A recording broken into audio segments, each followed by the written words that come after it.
Education पे खर्च करना इस सरकार में अपराध है। आप एजुकेशन की बात नहीं करेंगे इस देश के अंदर। आप साइंस की बात नहीं करेंगे। आप रिसर्च की बात नहीं करेंगे इस देश के अंदर।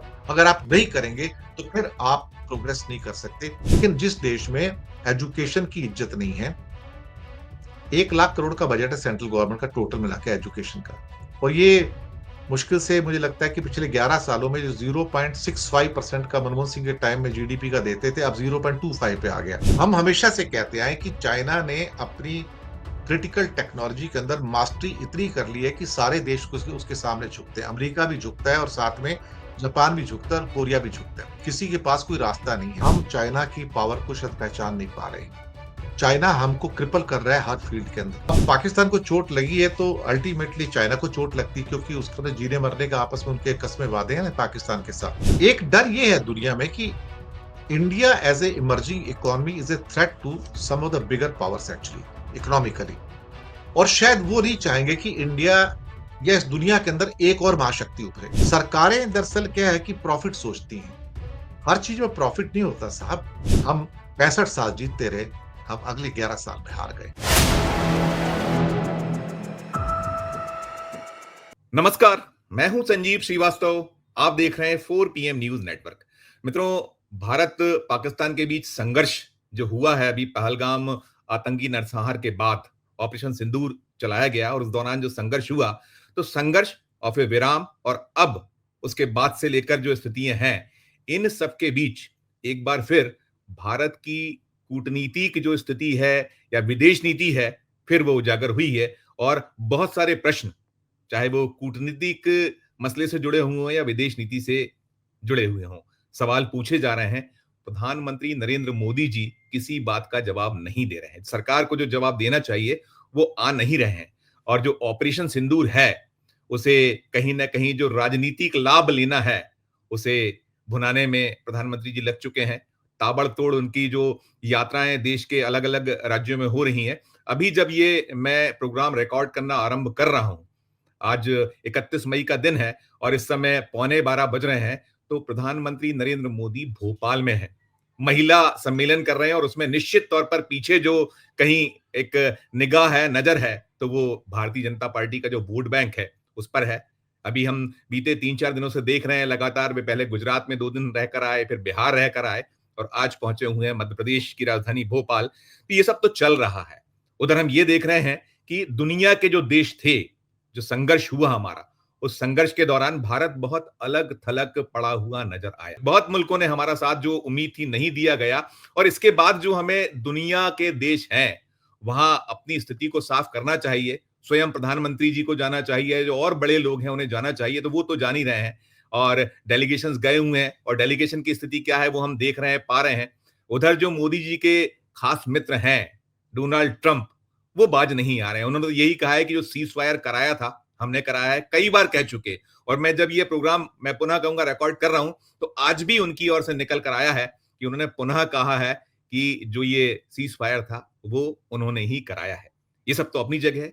इन सब के बीच जो संघर्ष हमारा हुआ, तो हमने देखा था कि कई मुल्क जो पाकिस्तान के साथ खड़े थे, चाहे वो अजरबैजान हो, अन्य हो, या चीन ने जैसा उसका साथ दिया, तो अब चीन की तरफ से एक बहुत बड़ी खबर निकलकर सामने आ रही है और वो उसकी जो मार या प्रहार है, उसे कहीं ना कहीं एक बड़ी सर्जिकल स्ट्राइक के तौर पर देखा जा रहा है। तो वो क्या है स्ट्राइक और उसके क्या कुछ आने वाले दौर में जो दूरगामी परिणाम हो सकते हैं, और वो तो ठीक है। अभी उस स्ट्राइक से भारत में हड़कंप मचा हुआ है। खासकर जो दुनिया का सबसे बड़ा जो इंडस्ट्री, माफ कीजिएगा, ऑटोमोबाइल सेक्टर है, तीसरे क्रम पर आता है भारत। वहां जबरदस्त हड़कंप की स्थिति और बहुत सी ऐसी इंडस्ट्री है, उद्योग जगत है, जहां हड़कंप है। और साथ साथ ये जो चीन ने स्ट्राइक की है, इससे जो भारतीय सैन्य इंजीनियरिंग है वो भी कहीं ना कहीं सकते में है। दिल्ली में बहुत हंगामा है और मैं बता दूं आपको कि गोदी मीडिया ये खबर आपको कभी नहीं बताएगा। नहीं, वो ये जो देश के समक्ष एक बड़ी गहरी जो चीन की ओर से चोट हुई है, संकट पैदा हुआ है, इस पर वो बात कभी नहीं करेगा। वो तो ऑपरेशन सिंदूर और कैसे सरकार को महिमा मंडित करना है, इसी में लगा रहेगा। तो जो स्थितियां हैं, ये जो खास जो मैं कह रहा हूं कि चीन की स्ट्राइक है, इस पर बातचीत करने के लिए हम चलेंगे एक बहुत बहुत खास मेहमान के पास। पहले मैं उन्हें जोड़ता हूं, जुड़ गए हमसे, हमारे साथ हैं। आप जाना पहचाना चेहरा है, आप इन्हें दिनेश के वोहरा साहब हैं। दिनेश सर, आपका बहुत बहुत स्वागत करूंगा। और मैं दर्शकों को बता दूं, हम हमारे चैनल पे आप इन्हें देखते हैं, सुनते हैं। कल भी इसी मसले पर थोड़ी सी बात दिनेश सर से हुई थी और हमने तभी तय कर लिया था कि दिनेश जी इस मामले में बात करेंगे। दिनेश जी जो है आर्थिक मामलों के जानकार हैं, आप विदेश मसलों पर लिखते हैं, पढ़ते हैं, साथ साथ आपके अपने खुद के चैनल है न्यूज टाइम, उस पर आप उनकी तल्ख और तीखी टिप्पणियां जो बहुत सटीक विश्लेषण देखते सुनते हैं। और आप इंडियन रेवेन्यू सर्विस के रिटायर्ड अफसर हैं, इन दिनों टिप्पणीकार भी हैं, और एक हम कह सकते हैं कि सुधी जर्नलिस्ट की भूमिका में आप हैं। बहुत बहुत स्वागत पुनः करूंगा वोरा साहब। और ये जो जिस स्ट्राइक की मैंने बात की, खासकर जो किया गया है, जो हमारा वहां जो चीन ने वो स्ट्राइक क्या है, खासकर जो उन्होंने हमारे जो एक वो रोक दिया है, सप्लाई रोकी है, उसके बारे में पूरा बताइएगा। बहुत बहुत नमस्कार आपको और आपके दर्शकों को भी। संजीव भाई, ये जो युग है ना, ये जो सदी है, ये सदी क्रिटिकल टेक्नोलॉजीज की सदी है। और ये सदी वो सदी नहीं होगी जिसमें आप किसी की ज्योग्राफिकल बाउंड्रीज को जीत लो। ये सदी वो भी नहीं होगी जहां पर आप किसी के ऊपर अपना लार्ज स्केल इकोनॉमिक प्रभुत्व भी जमा सको। ये सदी है प्रभुत्व की, कि क्रिटिकल टेक्नोलॉजीज को कौन मास्टर कर सकता है। जो भी देश क्रिटिकल टेक्नोलॉजीज को मास्टर करेगा, वो पूरी दुनिया पर राज करेगा आने वाले सालों में। ये बात तय है। चाइना के अंदर होता क्या है कि हर 10 साल में कम्युनिस्ट पार्टी की एक मीटिंग होती है और वो अगले 10 सालों का एजेंडा तय करते हैं कि हमने कौन सी टेक्नोलॉजी के अंदर या कौन से क्षेत्र में अपना रिसर्च वर्क करना है। और करीब करीब 25-30 साल पहले की बात है कि जब इस बात का एहसास हो गया था कि कंप्यूटर्स अब दुनिया को नेविगेट करेंगे और कंप्यूटर के अंदर जो चीजें होती हैं सारी की सारी, जो उसके हार्डवेयर्स हैं, उसके अंदर जो भी इंप्रूवमेंट होंगे या जो क्रिटिकल टेक्नोलॉजीज आएंगी, वो कई किस्म की हो सकती हैं। तो उसको कैसे मास्टर किया जाए। तो तब उनको लगा कि एक तो सेमीकंडक्टर का फील्ड है जिसके ऊपर बहुत काम करना पड़ेगा। दूसरा उनको लगा कि जो रेयर अर्थ का फील्ड है, जो 17 रेयर अर्थ हैं दुनिया में, एक्चुअली वो इतने रेयर है नहीं। जो सबसे बड़ी प्रॉब्लम ये है कि उनकी रिफाइनिंग लोगों को आती नहीं, देशों को आती नहीं। और ये जो 17 रेयर अर्थ हैं, इसके नाम बता देता हूं। सीरियम है, europium, praseodymium, yttrium, lutetium, lithium, gadolinium, holmium, thulium, dysprosium, samarium, lanthanum, scandium, neodymium, ytterbium, erbium और प्रोमीथियम। ये इनके नाम है। अब ये चीज जब आती है तो उसके बाद एक और चीज आती है जिसके ऊपर चाइना की कम्युनिस्ट पार्टी ने सोचा था कि दुनिया को वो कंट्रोल करेगा। और हो सकता है आज जब लोग उस बात को सुन रहे हैं मुझसे, तो उन्हें लगेगा कि क्या ये वास्तव में इतना इंपॉर्टेंट था। और चीन ने उस टाइम रियलाइज किया कि पूरी दुनिया के ऊपर एक और चीज जो रूल करेगी वो होगी बैटरी। दुनिया का कोई गैजेट ऐसा नहीं होगा जो बैटरी के बिना चलेगा। लैपटॉप्स हों, कैमरास हों, मोबाइल्स हों, या 10 किस्म के जो गैजेटरीज हैं आज की दुनिया में, वो सब उसके ऊपर चलेंगे। इवन जो सैटेलाइट्स हैं वो भी बैटरी पे चलेंगे। इवन जो रॉकेट्स हैं उनको भी पुशअप के लिए बैटरी की जरूरत पड़ेगी, इग्नाइट करने के लिए। तो बैटरी एक ऐसी चीज हो गई जो सिर्फ कार और स्कूटर में नहीं, एक क्रिटिकल टेक्नोलॉजी के रूप में उभरी। तो उनके सामने 3-4 फील्ड आए। एक सेमीकंडक्टर आया, एक बैटरी आया, एक रेयर अर्थ आया, और एक आया ग्रीन एनर्जी का, उसमें कि यहां पर मास्टरी करनी है। आपको हैरानी होगी संजीव भाई कि जिस टाइम बैटरी टेक्नोलॉजी और बैटरी केमिस्ट्री के ऊपर चाइना ने कोर्सेज स्टार्ट किए, इस टाइम 55 यूनिवर्सिटीज में कोर्सेज हैं उनके अप्रोक्सीमेटली। पूरी दुनिया में बैटरी केमिस्ट्री और बैटरी टेक्नोलॉजी पे किसी यूनिवर्सिटी में कोई कोर्स नहीं है सिवाय चाइना को छोड़ के। और ये कोर्सेज उन्हें 20 साल पहले स्टार्ट कर दिए थे। और आज उनको उस बैटरी केमिस्ट्री और बैटरी मेटलर्जी के अंदर हजारों उनके पास ग्रेजुएट्स, पोस्ट ग्रेजुएट्स और पीएचडी हैं। अमेरिका में आपको 10 बंदे नहीं मिलेंगे जो कि बैटरी केमिस्ट्री के या बैटरी मेटलर्जी के एक्सपर्ट हों। तो आज देखो कि दुनिया भर में बैटरी किसकी है? चाइना की। हर कार, हर स्कूटर की बैटरी उनकी है। मोबाइल्स की बैटरी उनकी है। आप कोई भी गैजेट ले लो, सारी बैटरी बैटरी पे 90% जो अधिकार है वो चाइना का है। अगर आज चीन बैटरी देना बंद कर दे तो पूरा दुनिया कोलैप्स हो जाएगा। फिर उसके बाद सेमीकंडक्टर पे आए, वो सेमीकंडक्टर को मास्टर किया। आज दुनिया का करीब करीब 60 से 70% जो सेमीकंडक्टर है, जो मिडिल लेवल का है, वो सब चाइना से आता है। और फिर तीसरी चीज आती है रेयर अर्थ, जिसकी हम आज बात भी कर रहे हैं। यस सर, यस ये सर, सर। 17 एलिमेंट्स और रेयर अर्थ के जो प्रोडक्ट हैं उसको कहा जाता है hot magnets, rare earth magnets. अब ये रेयर अर्थ के जो मैग्नेट्स है ना, ये अपने आप में एक ऐसी चीज है जिसके सामने दुनिया भी घुटने टेकती है। चाइना के पास रेयर अर्थ की पूरी दुनिया के करीब करीब 40 से 50% मिनरल्स हैं, लेकिन करीब करीब 70 से 80% प्रोडक्ट है, क्योंकि वो रिफाइनिंग ज्यादा करता है। कमाल इस बात का कि दुनिया में कोई और एक ऐसा देश नहीं है जो ए से लेके जेड तक का काम करता हो, एक आध को छोड़ के। जहाँ पे मतलब आप मिनरल भी निकालोगे, फिर रिफाइनिंग भी करोगे, फिर उसका प्रोडक्ट भी बनाओगे। एक एग्जांपल देता हूँ आपको मैं।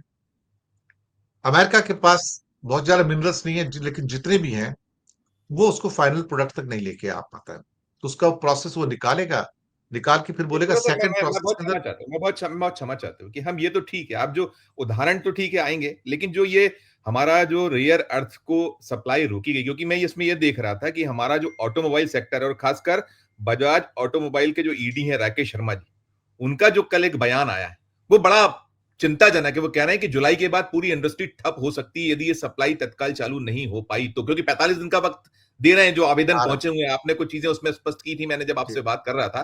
तो ये कितना हड़कंप पैदा कर रहा है, दिल्ली तो हड़कंप में है। क्या सोल्यूशन क्या, और ये जो वास्तविकता कहां क्या खड़ी हुई है ये जो रियर अर्थ के बाद? तो मैंने बताया ना कि रेयर अर्थ जो सिर्फ चाइना के पास अवेलेबल है, बाकी जिसके पास भी छोटा मोटा अवेलेबल है वो एक्सपोर्ट नहीं करता है। तो हमारे पास सोर्स क्या है? एकमात्र सोर्स 100% का चाइना है।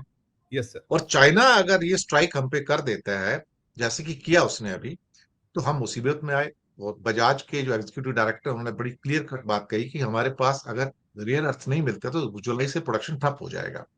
और सर उनका ही नहीं, भारत की सारी ऑटोमोबाइल ठप पड़ती है, टू यस सर। व्हीलर्स हो या फोर व्हीलर्स हो। ये एक पार्ट है उसका। अब हड़कंप मचा तो फिर वो कहते भी सप्लाई हम कैसे होगी, संभवतः साढ़े हम चार सौ तीसरी का। हम दुनिया की तीसरी उस ऑटोमोबाइल सेक्टर के तीसरा हम वो हैं, तीसरे स्थान पर खड़े हुए हैं। करोड़ों, आप उसका भी कुछ जो नंबर्स होंगे आपको शायद होंगे आपके पास वो भी, और फिर इससे हमारे रोजगार पर क्या प्रभाव पड़ सकते हैं सर, ये भी प्लीज स्पष्ट कीजिएगा। मैं फिर टोका, क्षमा चाहूंगा। नहीं, कोई बात नहीं। करीब करीब हिंदुस्तान की इकोनॉमी का 40% हिस्सा जो है वो ऑटोमोबाइल के आसपास घूमता है। सर। इसमें ऑटोमोबाइल की बिक्री भी है, उसमें गैरेजेस भी हैं, उसमें सड़कें भी आ जाती हैं, उसमें पेट्रोल पंप भी आ जाते हैं, उसमें क्या कहते हैं कि टोल टैक्सेस भी आ जाते हैं। तो ऑटोमोबाइल के आसपास पूरी दुनिया घूमती है। इवन अमेरिका का अगर आप इतिहास देखो तो ऑटोमोबाइल से बने हैं वो। Yes sir. जर्मनी का इतिहास देखो तो उनकी 50% जो इंडस्ट्री है सारी वो ऑटोमोबाइल की इंडस्ट्री है। तो सर। ऑटोमोबाइल और कम्युनिकेशन दो ऐसी इंडस्ट्री होती है जो आपको फीड करती है, पूरी इंडस्ट्री को अपलिफ्ट करती है। अब यहाँ पर क्या हो गया ना एक्चुअली कि हमारी सिर्फ ऑटोमोबाइल ठप नहीं होगी। हमारे तो एक तरह से कहा जाए तो पूरा का पूरा जो नया इकोसिस्टम जो हमने डेवलप किया है, वो सारा का सारा ठप होने के कगार पर आ गया। मैं ऑटोमोबाइल ने उस सवाल में भी आने वाला था कि आगे ये जो इसके रिपरकेशन, क्योंकि उन्होंने बहुत सारी शर्तें लगा दी हैं कि आप ये जो वो भी हमारा सैन वो भी इंजीनियरिंग है उसमें उपयोग नहीं करोगे, वो शायद बताएंगे आगे। मैं वही पूछा, आप मैं करिएगा, कंटिन्यू करिएगा जी ये प्लीज। हॉट मैग्नेट्स यूज कहाँ होते हैं? एनर्जी के फील्ड में होते हैं, जहाँ पे विंड एनर्जी है, सोलर एनर्जी है। ये जो इलेक्ट्रॉनिक्स और इलेक्ट्रिकल इक्विपमेंट्स है दुनिया के सारे उसमें यूज होते हैं। ये टॉप लेवल के मेडिकल इक्विपमेंट्स हैं उसमें यूज होते हैं। ये एरोस्पेस में और डिफेंस में यूज होते हैं। ये सैटेलाइट्स में और आपके मोबाइल फोन्स में यूज होते हैं। ये कम्युनिकेशन की हर किस्म की जो चीज होती है उसमें यूज होते हैं। ये आपके रडार्स और मिसाइल्स और मिलिट्री हार्डवेयर में यूज होते हैं। ये आपके ऑटोमोबाइल में यूज होते हैं। ये रोबोटिक्स में यूज होते हैं। ये कंप्यूटर टेक्नोलॉजी में यूज होते हैं। ये ऑडियो वीडियो टेक्नोलॉजी में यूज होते हैं। ये कहाँ यूज नहीं होते? आज आज की जो नई टेक्नोलॉजी है, जो क्रिटिकल फील्ड्स हैं, हर जगह यूज होते हैं। अगर आपके पास ये नहीं है तो आप हैंडीकैप्ड हैं, फिर आप कुछ नहीं कर सकते। इंडिया की एक के बाद एक जो पूरी इंडस्ट्री है वो उसके ऊपर ठप होती नजर आती है अगर वो पूरा का पूरा ब्लॉक कर देता है। चाइना ने कंडीशन रख दी, जो कि राकेश शर्मा ने बताया कि 30 एप्लीकेशन चाइना के पास इस टाइम पेंडिंग है हमारी इंडस्ट्री की, भाई आप हमको ये दो। वो कहते हैं कि आप बताओ कि कहाँ इसको लगाओगे, उसके फोटोग्राफ दो, उसका डिस्क्रिप्शन दो, और आप वादा करो कि आप इसको अमेरिका को डाइवर्ट नहीं करोगे, किसी और देश को डाइवर्ट नहीं करोगे, आप जिस चीज के लिए बता रहे हो उसी के लिए उसको यूज करोगे, और किसी भी मिलिट्री वेयर के लिए यूज नहीं कर सकते इसको। यानी कि अगर कोई ऐसी, सपोज करो एक ऑटोमोबाइल बन रहा है, सपोज करो कि एक जीप बन रही है, और जीप किसी भी कंपनी की हो सकती है बड़ी, और उस जीप के अंदर सपोज करो कि ये रेयर अर्थ लगा है, जो लगा होगा, तो फिर आप उसको मिलिट्री को नहीं बेच सकते आप उसको, यानी कि आप मिलिट्री यूसेज के लिए नहीं कर सकते। तो यानी कि आप इंडिया की जो आर्म फोर्सेज है उसको भी क्रिपल कर रहे हो, जो इंडिया की एयरफोर्स का जो एक स्ट्रेंथ होता है उसको भी क्रिपल कर रहे हो, जो आपकी हमारी स्पेस टेक्नोलॉजी है, मिसाइल टेक्नोलॉजी, उसको भी क्रिपल कर रहे हो। हम तो चारों तरफ से घिर गए ना। तो चाइना तो क्या है, जो कहता नहीं है वो करता है, वो मुसीबत ये है। हम हमेशा से कहते आए कि चाइना ने अपनी क्रिटिकल टेक्नोलॉजी के अंदर मास्टरी इतनी कर ली है कि सारे देश को उसके सामने झुकते हैं, अमेरिका भी झुकता है और साथ में जापान भी झुकता है और कोरिया भी झुकता है, किसी के पास कोई रास्ता नहीं है, कोई उसकी पूरा प्रोसेस में जा ही नहीं पाता कि मैं इसको कैसे करूंगा।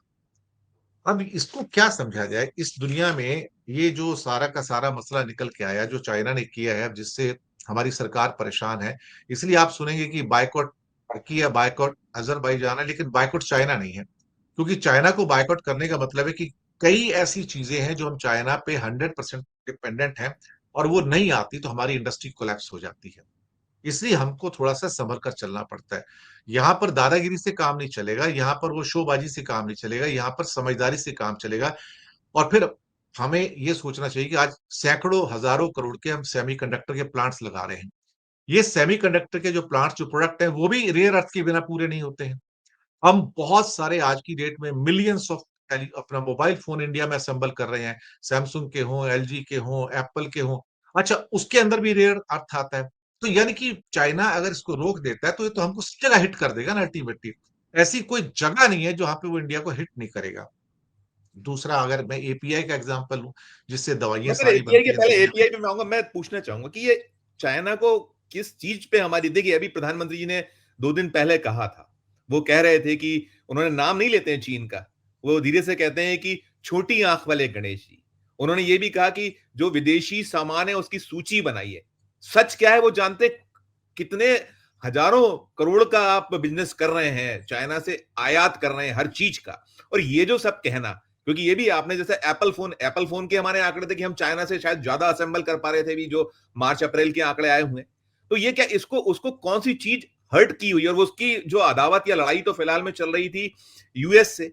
यूएस उसको जिस तरीके से उनका जो वो वार चल रहा था, टैरिफ वार था, तो हमें क्यों बीच में लपेटा। और ये क्या पाकिस्तान के साथ जो हमारा संघर्ष हुआ उसमें कहीं कुछ, क्योंकि आप विदेश नीति पर बहुत सारी निरंतर आप लिखते भी हैं, आप उस पर टिप्पणियां भी करते हैं, तो क्या देखते पाते हैं फिर वो एपीआई पे। मैं उसके बाद आऊंगा, इसको आप थोड़ा हमारे दर्शकों को सरल भाषा में समझाइएगा प्लीज। सर, विदेश नीति बड़ी कॉम्प्लेक्स होती जा रही है यहाँ पर आज की डेट में। इसको इतनी आसानी से नहीं समझा जा सकता। समीकरण रोज बदल रहे हैं यहाँ पर। पाकिस्तान को तो सपोर्ट है ही है, उसमें तो कोई शक वाली बात नहीं है। Actually Pakistan has become a battle ground between China and America, कि दोनों उसके ऊपर अपना प्रभुत्व जमाना चाहते हैं। उसकी स्ट्रेटेजिक लोकेशन भी ऐसी है कि शायद ही कोई कंट्री उसको छोड़ना चाहेगा। अब पाकिस्तान को चोट लगी है तो अल्टीमेटली चाइना को चोट लगती है, क्योंकि उसका तो जीने मरने का आपस में उनके कस्में वादे हैं ना पाकिस्तान के साथ में। तो एक डर ये है दुनिया में कि India as a emerging economy is a threat to some of the bigger powers actually, economically. और शायद वो नहीं चाहेंगे कि इंडिया या इस दुनिया के अंदर एक और महाशक्ति उभरे। अमेरिका ने पहले बहुत कोशिश की थी कि चाइना एक महाशक्ति के रूप में ना उभरे, उसने सारी प्रयत्न कर लिए, सारे कोशिश कर लिए, वो फेल हो गया, लेकिन चाइना उभर के आ गया। तो अब अमेरिका ने एक्सेप्ट कर लिया कि हाँ, चाइना तो भी उभर के आ गया है। लेकिन हाँ, उसमें एक चीज मैं कहूंगा कि चाइना को अगर मैं देखूं तो एक चीज, अगर आप यूएस से कंपैरिजन करेंगे तो आप पाएंगे कि उसके अंदर एक बहुत सिग्निफिकेंट लेवल का ट्रांसफॉर्मेशन हुआ है यूएस चाइना में। वो दुश्मन भी है, वो दोनों दोस्त भी हैं। ट्रम्प ट्रम्प वन से ट्रम्प टू में चेंज हो गए हैं, यानी कि दोनों की पॉलिसीज में जमीन आसमान का फर्क है। दोनों के बीच में अभी कोई एंगेजमेंट नहीं है, कोई आइडियाज का एंगेजमेंट नहीं है। दोनों के बीच में कोल्ड वॉर है इस टाइम, और बहुत बड़ी कोल्ड वॉर है।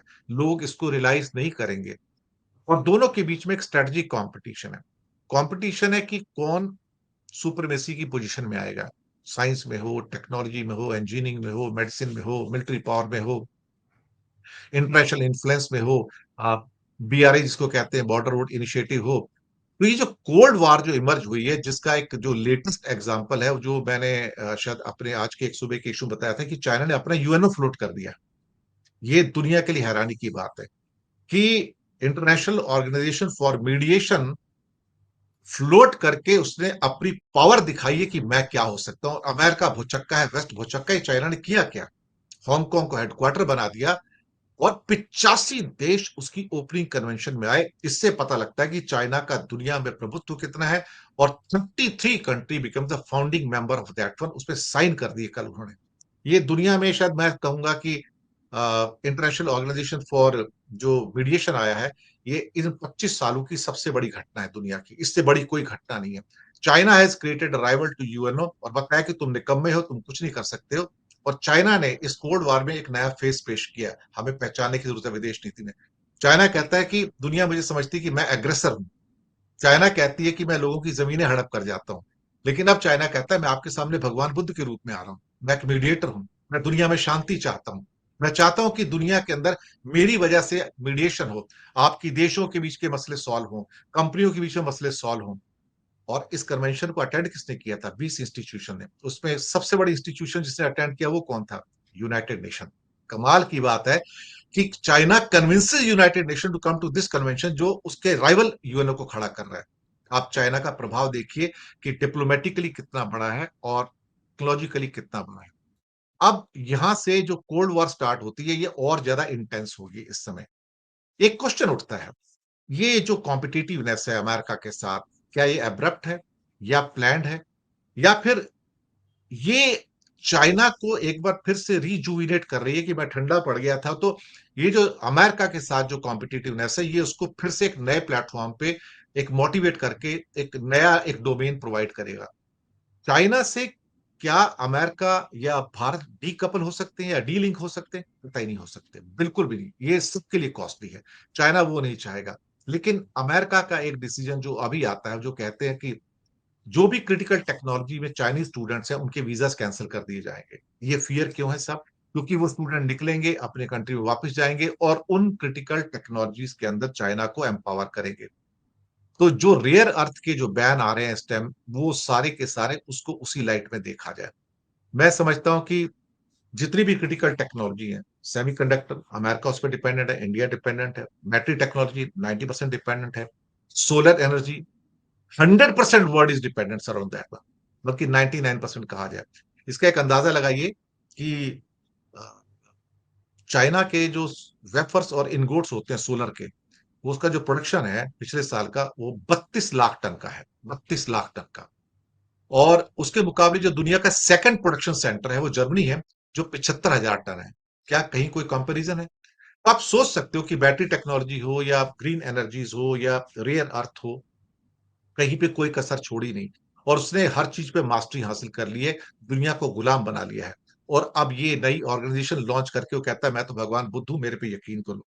मुझे लगता है कि हम एक ऐसे ऑक्टोपसी जाल के अंदर फंस चुके हैं जहां से हम निकल नहीं सकते। इंडिया शायद इस क्रिटिकलिटी को पहचान ही नहीं पा रहा है। हम कुआं खोदने की कोशिश कर रहे हैं जब आग लग चुकी है। जैसे कि बजाज ने भी कहा और कई और कंपनियां भी कह रही हैं कि हो क्या रहा है।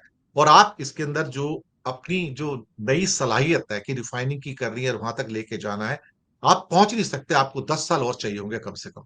एकमात्र कंट्री जो यूरोप में इसमें प्रवीण हो गया, उसका नाम सुनेंगे तो लोग हैरान होंगे, कहेंगे यार ये कहाँ पर है? इसका ज्योग्राफी में नाम ढूंढेंगे, उसका क्या कहते हैं लोकेशन ढूंढेंगे, एस्टोनिया। एस्टोनिया कहाँ पर है भाई? यहाँ पर Estonia has one country which is separated from the Russia. They have the prowess to mineral to final product in rare earth sir. अब उसको पूरा यूरोप फीड कर रहा है कि भैया तू कर, मैं तेरे को पैसे देता हूं, मैं तेरे को पैसे देता हूं। कितनी डिपेंडेंस आप उसके ऊपर रख सकते हो? लेकिन हम चाइना की पावर को शायद पहचान नहीं पा रहे हैं। चाइना हमको क्रिपल कर रहा है हर फील्ड के अंदर। एक ही मकसद है कि इंडिया को थोड़ा सा पंगु बना दिया जाए, इंडिया इमर्ज ना हो पाए, और जहां कहीं भी इमर्ज होने की कोशिश करे उसे चोट मार दी जाए वहां पर। फिलहाल तो यही होता नजर आ रहा है, चाहे ऑटोमोबाइल हो, चाहे बाकी जो मैंने सारे एरियाज गिनाए हैं। बिल्कुल, और बिल्कुल, बिल्कुल। अगर मैं हम मैं रेयर अर्थ जी। के बिना मिसाइल भी नहीं बना पाएंगे, हम यस सैटेलाइट सर, नहीं मैं बना यही यही पाएंगे, पूछ रहा था कि रॉकेट भी नहीं सैन्य बना जो पाएंगे। हमारा सैन्य इंजीनियरिंग है उसमें कितने बड़े इस समय यदि ये पूरा सप्लाई जिस तरीके से वो पेश आ रहा है और आप कह रहे हैं प्रमाण पत्र दीजिए, वहां उपयोग नहीं करेंगे। तो उन क्षेत्र में, क्योंकि हम आत्मनिर्भर होना चाह रहे थे, उस क्षेत्र में हमारी ये थी कि हम ये लगाने जा रहे हैं, ये करने जा रहे हैं, हम अपने अपने हथियारों से दुनिया को दिखाएंगे। तो वो कितना बड़ा सेटबैक वहां है सर? बहुत बड़ा सेटबैक है साहब। सेटबैक इसलिए कि आप जो प्रोडक्ट बनाना भी चाहते हो और आपके पास रेयर अर्थ अगर अवेलेबल ही नहीं, तो आप करोगे कैसे उसको? तो आप तो हैंडीकैप हो ना उसके बिना अल्टीमेटली सारे के सारे। मुझे लगता है कि हम एक बड़ी क्रिटिकल मोड़ पर आकर खड़े हो गए हैं इस समय। हमें ये नहीं समझ आ रहा है कि हम क्या करें। हम बात तो करते हैं आत्मनिर्भर की, लेकिन हमने किसी क्रिटिकल सेक्टर में कुछ भी पैसा नहीं लगाया। मैं आपको एक सिंपल एग्जांपल दे देता हूँ। चाइना का जो एनुअल इन्वेस्टमेंट है रिसर्च एंड डेवलपमेंट के अंदर, वो $550 बिलियन है। $550 बिलियन के अप्रोक्सीमेटली इंडिया का पूरा बजट एक्चुअली। आप सोचिए ना, हम एक साल में $5 बिलियन भी खर्च नहीं करते रिसर्च के ऊपर, और रिसर्च के नाम पे बिल्डिंग खड़ी कर देते हैं, जो स्टाफ की तनख्वाह होती है वो दे देते हैं। रिसर्च के नाम पे इंडिया में कुछ नहीं होता है। हमारे यहाँ की कल्चर ये है कि अगर कोई रिसर्च करने को जाता है, जनरली कोई एक दिमाग निकल के आता है, तो हमारे यहाँ जितना जो ब्यूरोक्रेसी है या एडमिनिस्ट्रेटिव जो प्रोसेस है, वो उसको किल करने में आते हैं। इसको मार दो, खत्म कर दो, इसको इनोवेट मत करने दो, इसको कोई भी चीज इन्वेंट मत करने दो। और अदरवाइज जब कुछ मिल जाएगा छोटा मोटा, तो एक आईएएस अफसर आएगा कि मेरे सुपरविजन के अंदर ही सारा हुआ है, तो मैं इसको सुपरवाइज किया था। उसको धेला पता है क्या हुआ था यहाँ पर? हमारी प्रॉब्लम ये है कि हम साइंटिस्ट को या साइंस को हम सी ग्रेड समझते हैं, हम एडमिनिस्ट्रेशन को टॉप लेवल पे समझते हैं कि उनसे बुद्धिमान कोई नहीं है। लेकिन जिस देश में एजुकेशन की इज्जत नहीं है, 1 लाख करोड़ का बजट है सेंट्रल गवर्नमेंट का टोटल मिला के एजुकेशन का, और ये मुश्किल से मुझे लगता है कि पिछले 11 सालों में जो 0.65% का मनमोहन सिंह के टाइम में जीडीपी का देते थे, अब 0.25 पे आ गया। आप हर साल कट करते हो। आपको अभी 3.25 लाख करोड़ का आरबीआई से डिविडेंड मिला, क्या आपने कहा कि मैं इसको एजुकेशन में खर्च करूंगा? नहीं। एजुकेशन में खर्च करना इस सरकार में अपराध है। आप एजुकेशन की बात नहीं करेंगे इस देश के अंदर, आप साइंस की बात नहीं करेंगे, आप रिसर्च की बात नहीं करेंगे इस देश के अंदर। अगर आप नहीं करेंगे, तो फिर आप प्रोग्रेस नहीं कर सकते। China is going to then paint you left right and centre, I am telling you. और आप उसके बाद असहाय होके बगले झांकते नजर आएंगे, आप कुछ नहीं कर पाएंगे, जो मर्जी आप कर लीजिए। आप बिल्कुल तेजस बिल्कुल। बनाने की बात करते हो, इंजन बनाने की बात करते हो, सब बिना रेयर अर्थ के आप इंजन बनाओगे कैसे सर? मुझे बताओ ना आप। यस सिंपल सी यस। बात है, हम समझने को तैयार नहीं है। बिल्कुल। नहीं, आपने सर बात की अभी, वो जो हम एपीआई की हम बात करने जा रहे थे, कि जेनरिक मेडिसिन में भारत दुनिया का सबसे बड़ा सप्लायर, और हम यूएस को एक बहुत बड़ा 1 लाख करोड़ के आसपास का सप्लाई करते हैं। और सबसे खास बात, अभी आपने नौकरशाही की बात की, ब्यूरोक्रेसी की बात की।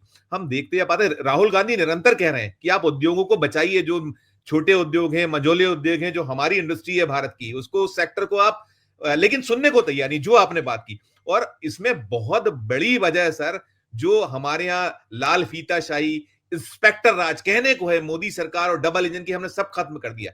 ये क्या यही वजह है? और जो एपीआई है, इसमें तो हम शायद दुनिया को सप्लाई करते, ये इंडस्ट्री खत्म कर दी गई, आज हम सिर्फ चाइना पे निर्भर हैं। इसको लेकर आपकी प्रतिक्रिया सर?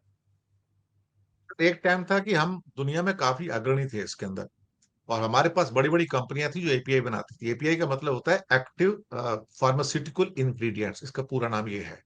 Yes sir. ये बेसिक चीज है जिसके आधार पर आपकी दवाइयां बनती हैं। कोई भी ब्रांडेड हो या जेनरिक, उससे कोई फर्क नहीं पड़ता। और धीरे धीरे इंडिया ने अपनी इंडस्ट्री खत्म कर दी कई दशकों में, और टोटली चाइना पे डिपेंडेंट हो गए। अब पिछले 2 साल में थोड़ा सा फर्क आया कि जहां पर इंडिया करीब करीब 70 to 80% चाइना पे डिपेंडेंट है, और 20% हम अपना प्रोडक्शन कर रहे हैं। लेकिन इसको भी मार दिया गया, हर इंडस्ट्री को किल किया गया, मैं आपको बताऊं। और किल करके वो सारा बिजनेस उनको सौंप दिया गया। 7,521 शायद आइटम है जो हम चाइना से इंपोर्ट करते हैं yes sir. Sir. Exact yes sir. करीब 7,500 कुछ आइटम, राउंड फिगर में इतना है। साढ़े यस। सात हजार आइटम्स है। आप सोचिए कि हम उन आइटम्स को भी मंगाते हैं जिसकी हमें जरूरत नहीं, जिसको हम खुद प्रोड्यूस कर सकते हैं, जिसमें बच्चों के खिलौने भी हैं, बच्चों के क्रेयॉन्स हैं, नोटबुक्स हैं, चित्रकारी की बुक्स हैं। आपको सुनकर हंसी हो आएगी संजीव भाई, एक ऐसी चीज भी हम इंपोर्ट करते हैं, अगर लिस्ट में आप देखोगे तो you start laughing, I am telling you, कि क्या हम इतने ज्यादा चाइना पे डिपेंडेंट है। What is called a walking stick. Yes sir. Yes sir. Walking stick is being imported by India sir. क्या वॉकिंग स्टिक हमारा जो कुटीर उद्योग है वो नहीं बना सकता था? या पुराने टाइम में हमारे बुजुर्गों के पास छड़ी नहीं होती थी चलने के लिए? क्या मतलब, एक शर्मिंदगी इस हद तक है। अब होता क्या है ना कि इंडिया में मैन्युफैक्चरिंग को किल किया गया, वो इंस्पेक्टर राज के चक्कर में सारा किल हो गया, वो बचा ही नहीं कुछ भी। लेकिन कुछ सुनता है क्या? कुछ सुनने को तैयार है क्या? आप उसको आजादी देना चाहते हैं कि नहीं? आपको गला घोटते हैं। आप एक इंडस्ट्री लगाते हो, पता लग रहा है आपने 100 करोड़ लगाया तो 70 इंस्पेक्टर आ जाएंगे कटोरा लेके, मेरे को पैसे दो, मेरे को पैसे दो। अरे आपकी इंडस्ट्री चलती है नहीं चलती, उनको पैसे चाहिए और उनका एक ही काम है कि इसकी गलती निकालो, उसको पनिश करो। When a country is out to punish the industry, sir, industry can not flourish. China का मॉडल अलग है सर, वो उसको कोलैबोरेट करते हैं, वो कहते हैं आप प्रोड्यूस करो, आपके घर में कोई इंस्पेक्टर नहीं आएगा। हमारे यहाँ तो ये हो रहा है, तो एपीआई अब धीरे धीरे कुछ बड़ी इंडस्ट्री आ रही है उसके अंदर। मुझे लगता है और 5 से 10 साल लगेंगे जहां पे हम 70 से 80% अपनी जरूरत का पूरा कर सकें। आई डोंट नो, हमें सुसाइड करने की आदत है और हम इंडस्ट्री के मामले में हम सुसाइड करते हैं, आत्महत्या करते हैं। पता नहीं कब ये आदत छूटेगी हमारी और कब हम प्रोग्रेस के पाथ पर आगे आएंगे सर। बिल्कुल, इस समय क्या जरूरत दिखाई पड़ रही थी, क्या कुछ होना था, चाहे वो प्रधानमंत्री स्तर पर भारत के जो क्या इस मौके पर जो अभी ये जो रेयर अर्थ मैग्नेट वाला जो मसला है, क्या किया जाना था? अभी कुछ शुरुआत दिखती नहीं है। जो उद्योगपति हैं वो अपने स्तर पर प्रयास कर रहे हैं, ऐसा नजर आ रहा है फिलहाल में। क्या आपके फीडबैक है सर इसको लेकर? पर एक आध सवाल, दो सवाल में हम खत्म कर दूं। 2 साल पहले की बात है, इंडिया में बड़ा हो हल्ला मचा। इंडिया में लिथियम मिल गया, लिथियम मिल गया, अब हम पूरी दुनिया को एक्सपोर्ट करेंगे, हम धन्ना सेठ हो गए। क्या आज तक कोई एक माइन का टेंडर हुआ सर? ऑक्शन हुआ कहीं पे? क्या कहीं पे कोई एक प्रोडक्शन सेंटर स्टार्ट हुआ? 2 साल हो गए हैं। आप कहते नहीं हो कश्मीर की माइंस तो बड़ी मुश्किल है, उसमें निकालना तो बहुत महंगा पड़ेगा, इससे अच्छा तो हम चाइना से मंगा ले, वो ज्यादा सस्ता है। जब आप इन हालात में आ जाओगे तो आपकी जो विल पावर है प्रोड्यूस करने की, वो कहां जाएगी? सरकारें दरअसल क्या है कि प्रॉफिट सोचती हैं। हर चीज में प्रॉफिट नहीं होता साहब। आपको कंट्री को आगे बढ़ाने के लिए पैसे इन्वेस्ट करते हैं, वो कहीं और से निकलेंगे, अभी यहां से नहीं निकलेंगे। तो कई बार आपको लॉसेस भी सहन करने पड़ते हैं। आप एग्रीकल्चर में पैसे लगाते हो ना, सब्सिडी देते हो ना, तो कई बार क्रिटिकल एलिमेंट्स के अंदर आपको पैसे लगाने पड़ेंगे, लेकिन आप लगाने को तैयार नहीं हो और आप एनकरेज करने को तैयार नहीं हो। आप इतनी कंडीशंस लगा देते हो, साथ में कहेगा यार मैं यहां से यार मिनरल निकालने जा रहा हूं, मैं तो मर जाऊंगा यार। सरकार को उससे पहले रॉयल्टी चाहिए, डिविडेंड चाहिए, सब कुछ चाहिए। सरकार पहले कटोरा लेके खड़ा हो जाती है। हम दरअसल हमारा माइंडसेट खराब है सब, हमारा माइंडसेट मैन्युफैक्चरिंग में है ही नहीं। हम एक सर्विस इकोनॉमी है, हम सर्विस इकोनॉमी में ऊपर जा सकते हैं, वही थोड़ा बहुत चलता रहेगा। मैन्युफैक्चरिंग के अंदर हम, वो एक माइंडसेट होता है बॉयलर सूट का, जो यूरोप में था, अमेरिका में था, जापान में था। जब तक आप बॉयलर सूट पहन के फैक्ट्री में जाके ग्रीस में हाथ गंदे करने की माइंडसेट नहीं डेवलप करोगे ना, तक आप कुछ नहीं कर सकते। That is called blue collar economy. हम है व्हाइट कॉलर इकोनॉमी। तो हमारे यहाँ कोई फैक्ट्री में जाके काम नहीं करना चाहता, बैठ के लैपटॉप लेके काम कर लेंगे। इसलिए आप जितना मर्जी कुछ कर लो, हमारी ब्यूरोक्रेसी उसको थ्रॉटल कर देगी। हमारी इस समय मैन्युफैक्चरिंग 13.5% पे आ गई सर, जो 17% थी 5 साल पहले। 13.5% पे हमारी मैन्युफैक्चरिंग है। किसी को फिक्र नहीं है सर, किसी को फिक्र नहीं। To hell with. मुझे लगता है कि इस कंट्री में किसी को फिक्र नहीं तो कोई क्या करेगा? कोई क्यों इस कंट्री की तरक्की के बारे में सोचेगा? कोई सोचना ही नहीं चाहता सर, सच बात तो ये है। बिल्कुल, बिल्कुल। आपने सर एक बात की, शीत युद्ध की बात की, और ये क्या ये शीत युद्ध दौर लौट आया जिस तरीके से ये सब चल रहा है सारा का सारा? 100%, 100%। चाइना और अमेरिका का शीत युद्ध क्रिटिकल टेक्नोलॉजीज में भी है, वर्ल्ड इन्फ्लुएंस के अंदर भी है, मिलिट्री और इकोनॉमिक पावर के अंदर भी है। और कहीं ना कहीं जो मैंने बताया ना कि इंटरनेशनल ऑर्गेनाइजेशन फॉर मीडिएशन जो आया है, ये वेस्ट को जवाब है कि मैं भी अपनी एक इंस्टीट्यूशन खड़ी कर सकता हूं, मैं भी अपना एक मुकाम बना सकता हूं। आप यूएनओ बना सकते हो तो मैं ये बना सकता हूं। ये शीत युद्ध का एक ताजा उदाहरण है और उसने 85 कंट्री को अपने साथ में खड़ा करके पहले दिन बता दिया कि ये मेरी पावर है। ये टसल है साहब, वेस्ट वर्सेस चाइना की। अब ये टसल है आने वाली सदी में जो बचे हुए साल हैं कि कौन इस दुनिया पे रूल करेगा। और उसमें मुझे लगता है कि अमेरिका और वेस्ट पिछड़ता हुआ नजर आ रहा है। यूरोप तो पूरा जा चुका, खत्म हो गया, यूरोप इज सिंकिंग। हमारे हमारे विश्वगुरु कहाँ है? एक उस पे भी हम थोड़ा। कहीं भी नहीं है जब तक हम क्रिटिकल टेक्नोलॉजीज को मास्टर नहीं करते हैं सर। हम कहीं नहीं है दुनिया में। हम फिर वही सब असेंबलिंग वाली बात करेंगे, हम पेचकस उठाएंगे, चार स्क्रू लगाएंगे, उसको जोड़ेंगे और जोड़ के भेज देंगे। लेकिन उसका सारा मटेरियल कहां से आ रहा है, हम उसके बारे में नहीं सोचते। मैंने एक कभी पीछे एपिसोड किया था जिसमें मैंने कहा था कि आप इंडिया में अगर मैन्युफैक्चरिंग को ऊपर लाना चाहते हो तो आप 500 करोड़ रुपए तक की एक इंडस्ट्री को बिल्कुल मुक्त कर दो। कोई लाइसेंस नहीं, कोई इंस्पेक्टर नहीं है। 500 करोड़ की इंडस्ट्री को जीएसटी से मुक्त कर दो और 500 करोड़ तक का जो मतलब उसका मेकिंग जो होता है कि कितने फैक्ट्री बनती है, और उसके ऊपर एक नया टैक्स लेके आओ, टर्नओवर टैक्स, और उससे कहो कि सिर्फ मैं 5%, अगर आपका 500 करोड़ का टर्नओवर आता है तो 5% यानी कि 25 करोड़ रुपए आप टैक्स दे दोगे, कोई और टैक्स आप पर नहीं लगेगा। You start a new and you see 5 साल के अंदर 2030 तक आप एक चमत्कार इंडिया में पैदा कर दोगे। एंटरप्रेन्योर्स की कमी नहीं है, ब्रेन की कमी नहीं है, टैलेंट की कमी नहीं है। अगर आपने कह दिया कि 500 करोड़ रुपए की इंडस्ट्री आप लगा सकते हो आज, और आपको कोई लाइसेंस राज नहीं है, मैं आपको यकीन से कहता हूं साहब, हिंदुस्तान किंग बन सकता है। लेकिन ये करेंगे नहीं, क्योंकि ये वो फार्मूला है जो इंडिया में ऑलरेडी सर्विसेज में लागू है सर। आप सर्विसेज में इंडस्ट्री खोल सकते हैं, कोई भी एक छोटा सा सर्टिफिकेट ले लो और अब स्टार्ट कर दो, और आप अपने यहाँ पर 50 कंप्यूटर रख दो, एक ग्लोबल कैपेबिलिटी सेंटर बना लो, कोई लाइसेंस राज नहीं, कुछ नहीं है, but they are minting money, I am telling you, and they are exporting the goods also, so called services जैसे कहते हैं। $387 बिलियन का हमारा एक्सपोर्ट है सर्विसेज का इस साल का, तो हमें उसको अंडरमाइन नहीं करना है। अगर वो फॉर्मूला आपको सिर्फ सर्विसेज का अगर यहाँ पे लागू करते हो, 500 करोड़ की इंडस्ट्री स्टार्ट करो, there will be magic and miracle in this country. Whether political class has the courage to do it, it depends on them. Otherwise, India will just keep on struggling, dragging, and maybe ऐसे ही चलता रहेगा sir. Right, so मैं एक अंतिम सवाल आपसे करूंगा, एक आखिरी सवाल मेरा होगा कि ये जो स्थितियां हैं, भारत हमने देखा कि अब जब ये संघर्ष हुआ पाकिस्तान के साथ तो हम अलग थलग दिखे, और दुनिया में जिस तरह की स्थिति है हर कोई हमें आंखें दिखा रहा है, ट्रंप से लेकर और फिर जी जिनपिंग जो है उनको हम देख ही रहे हैं क्या क्या कर रहे हैं। तो क्या ये जो भारत की 2014 के पहले सेक्युलर छवि थी और आज सिर्फ सेफरान हमें करना है, हिंदू राष्ट्र बनाना है, ये क्या बेहद बेहद भारी नुकसान हमें पहुंचा रहा है, इसी के चलते हम बिल्कुल चारों तरफ से घिर गए, अलग थलग हो गए? अंतिम टिप्पणी आपकी। बिल्कुल घिर चुके हैं। इसका राइट एग्जाम्पल इंडियन डायस्पोरा है जो पूरी तरह से सेफ्रोनाइज हो चुका है। अब हिंदुओं से लोग डरना शुरू हो गए बाहर, हिंदुओं से लोग डरना शुरू हो गए। ब्रिटिश होम मिनिस्ट्री की रिपोर्ट में 2 बार हिंदू मिलिटेंसी का जिक्र हुआ पिछले 1 डेढ़ साल के अंदर। क्यों हुआ है? हर जगह दुनिया में हिंदूज के प्रति लोग सस्पिशन क्यों पैदा कर रहे हैं? हमने 2 काम बड़ी सफलतापूर्वक किए मोदी सरकार ने। नंबर एक की सेकुलराइजेशन किया, और उसने हमारे सेकुलर कैरेक्टर को बर्बाद कर दिया। बल्कि इनको तो अच्छा लगता है, सेकुलर को सिकुलर बोलते हैं लोग, कि ये बताएं कि हम तो बीमार आदमी हैं, हम तो बीमार सभ्यता है एक्चुअली। लेकिन मूर्खता यह है कि यही आदमी है जब बाहर जाते हैं तो गांधी की मूर्ति के आगे फूल चढ़ाते हैं और बोलते हैं कि वी आर सेकुलर इंडिया, यहाँ पे सब धर्मों को एक एक समभाव से देखा जाता है। लेकिन वो सिर्फ आपका क्या कहते हैं रिसेप्शन है, रिसेप्शन स्वर्ग का है, उसके पीछे नरक है, वो मुसीबत है आपकी। तो हमारी जो छवि है बुरी तरह से डेंट हुई है, लोगों का यकीन हमारे ऊपर से उठ गया है कि हम एक उदारवादी हिंदू सभ्यता बन सकते हैं। मैं समझता हूं कि इसने इतना बड़ा डेंट किया है कि जिसकी रिकवरी शायद आने वाले डेकेड्स में भी नहीं हो पाएगी।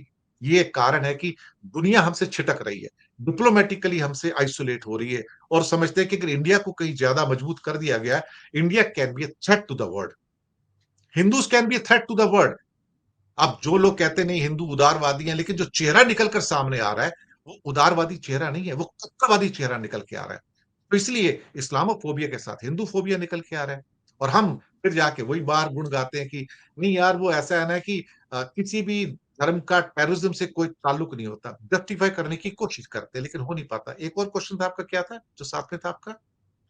नहीं, मैंने यही कहा कि इसी के कारण हम यहाँ आके खड़े हो गए हैं, यही मैंने पूछा था कि यही इसीलिए है इसी हम के इतने कारण इसी के कारण कूटनीतिक हार हुई है हमारी बहुत बड़ी, और हम उसको संभाल नहीं पा रहे हैं, और हम एक्चुअली हम बहुत मिजरेबल कंडीशन में इस टाइम क्रिटिकली, हमें कोई पसंद नहीं करता आज की डेट में दुनिया में, हमें लोग वीजा देना भी पसंद नहीं कर रहे हैं, लोग हिंदुओं से डर रहे हैं एक्चुअली। और उसमें इंडियन डायस्पोरा ने और तड़का लगाया, क्योंकि that is the picture which is visible in the New York और द ऑस्ट्रेलियन सिटीज और मे बी इन ब्रिटेन और समवेयर एल्स, और कोई उस पिक्चर को पसंद नहीं करता। जो चीजें हमने 75 सालों में अपनी मेहनत से बनाई थी, पंडित नेहरू ने, इंदिरा गांधी ने, बाकी लोगों ने, कहते हैं ना कि रोम बनने में तो उम्र लग जाती है, डिस्ट्रॉय करने में 2 मिनट लगते हैं। इन्होंने इस हिंदुस्तान की ईथोस को, इसकी कल्चरल थिंकिंग को, जो आइडिया है, आइडिया दैट इज इंडिया, उस आइडिया को ध्वस्त किया, और ये बताने की कोशिश की कि हम टिट फॉर टैट करेंगे, हम इजराइल बनेंगे और हम ऐसे कर देंगे वैसे कर देंगे। नकल करके ना कोई इजराइल नहीं बनता। हम भारत हैं, इसको भारत ही रहने दो। भारत भारत के रूप में ही जाना जाएगा, भारत कभी भी इजराइल के रूप में नहीं जाना चाहिए। हम मल्टी कल्चरल थे, मल्टी रिलीजियस थे, मल्टी थिंकर थे।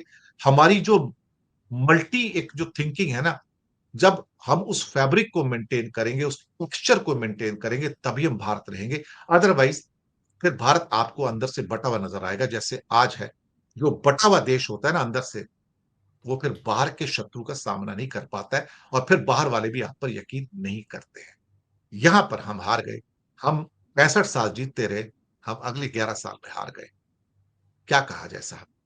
नहीं, बिल्कुल, बिल्कुल वही अब चिंता का विषय है। बोरा सर आपने एक-एक चीज़ खासकर जो रेयर अर्थ पर हम खास ये शो कर रहे थे कि उसके क्या-क्या दुष्परिणाम हैं, क्या-क्या हम आने वाले वक़्त में इसके दूरगामी परिणाम हो सकते हैं, उस पे आपने बहुत अच्छे से फ़ोकस डाला और दूसरा जो हम बात कर रहे थे कि जो हमारी सेक्युलर छवि टूटने से कितना भारी नुकसान हुआ, उसे भी आपने बहुत स्पष्ट कर दिया और साफ कर दिया कि इस ज़रिए हम दुनिया में अपनी स्थिति को साफ भी नहीं कर सकते और अपनी जगह भी नहीं बना पाएँगे, नहीं चेते। और अभी तो प्रधानमंत्री जी जैसा मैंने कहा कि वो लगे हैं कि ये जो ऑपरेशन सिंदूर है उसको कैसे कैश करा ली जाए, लेकिन जो संकट विपदाएं अभी देश पे आई हुई हैं, बनी हुई हैं, उस और शायद ध्यान नहीं है उनका और जितनी देर करेंगे शायद उतना ही हमारा नुकसान होने वाला है। आपने बहुत सारा समय हमें दिया वोरा जी, आपका बहुत बहुत धन्यवाद, बहुत बहुत आभार। तो दर्शकों आपने सुना ये दिनेश के बोहरा साहब थे। जैसा कि मैंने पहले बताया कि विदेश मामलों के भी जानकार और साथ में आप आर्थिक पक्ष को बहुत बारीकी से जानते हैं और उन्होंने सारा कुछ खोल दिया। जो अभी चीन का जो वार है, प्रहार है, जो उसने हम पर एक स्ट्राइक की है, वो स्ट्राइक कितनी भयानक है और क्या कुछ इसके परिणाम होंगे आगे, अभी होना शुरू हो गए हैं, वो भयानक है। आपकी अपनी क्या राय है? आपकी अपनी क्या टिप्पणी है? इस वीडियो कमेंट बॉक्स में जाकर ज़रूर कीजिएगा और हमारी ये चर्चा अच्छी लगी हो तो चैनल को लाइक कीजिएगा, सब्सक्राइब कीजिएगा, ज्वाइन का बटन दबाइएगा तो हमारी हौसला अफजाई होगी। प्यार और स्नेह बनाए रखिए और देखते रहिए 4 पीएम न्यूज़ नेटवर्क। धन्यवाद, नमस्कार।